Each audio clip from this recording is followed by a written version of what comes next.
Doctor Iqbal کہتے ہیں کہ کبھی اے نوجواں مسلم تدبر بھی کیا تو نے، وہ کیا گردوں تھا جس کا تھا تو ایک ٹوٹا ہوا تارا۔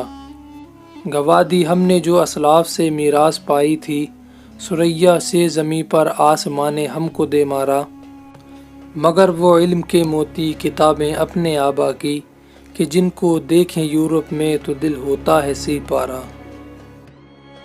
بسم اللہ الرحمن الرحیم۔ السلام علیکم، میں ہوں عامر حبیبی اور آپ دیکھ رہے ہیں دا رائل ڈسکوری۔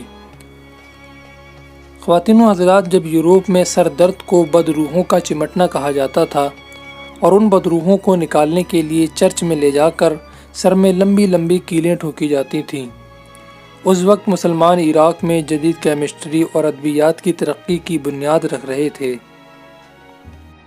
جب ابن سینا القانون فی الطب کو تحریر کر رہے تھے، جسے آگے جا کر 1000 سال بعد بھی 21ویں صدی میں پڑھا جانا تھا، تو وہیں جابر بن حیان وہ کتاب لکھ رہے تھے جسے اگلے 700 سال تک کیمسٹری کی بائبل کا خطاب ملنا تھا۔ اور اس وقت وہ ایسا تیزاب جسے سلفورک ایسڈ کہتے ہیں، جس کی پیداوار کسی بھی ملک کے لیے ترقی کی نشانی ہوتی ہے، وہ تیزاب تیار کر رہے تھے۔ تو وہیں مسلم ایسٹرولوجسٹ علم فلکیات میں اپنی مہارت دکھا رہے تھے اور ایسی کتابیں لکھ رہے تھے جنہیں آج بھی پڑھا جانا تھا۔ تو یہی مسلمان کبھی اسپین کو، جس کو اندلس کہا جاتا ہے، صاف ترین شہر بنا رہے تھے، تو کبھی بغداد کو علم کا گہوارہ بنا رہے تھے اور ہاؤس آف وزڈم تیار کر رہے تھے، اور کہیں نئے علاقے فتح کیے جا رہے تھے۔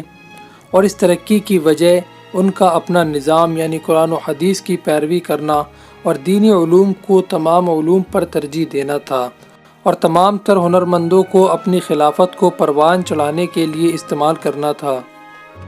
پھر وقت بدل گیا اور ہم نے اپنے نظام کو چھوڑ کر اس سرمایہ دار نظام کی پیروی شروع کر دی، جس میں نہ ہماری دنیاوی ترقی تھی اور نہ آخرت کی کامیابی، اور ہم اس حیرانگی کا شکار ہیں کہ تبدیلی آ کیوں نہیں رہی ہے۔ اسی زوال کے بارے میں ڈاکٹر اقبال نے بہت ہی خوبصورت اشعار کہے ہیں۔ ڈاکٹر اقبال کہتے ہیں کہ کبھی اے نوجواں مسلم تدبر بھی کیا تو نے، وہ کیا گردوں تھا جس کا تھا تو ایک ٹوٹا ہوا تارا۔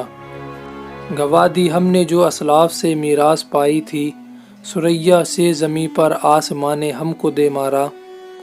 مگر وہ علم کے موتی کتابیں اپنے آبا کی، کہ جن کو دیکھیں یورپ میں تو دل ہوتا ہے سی پارا۔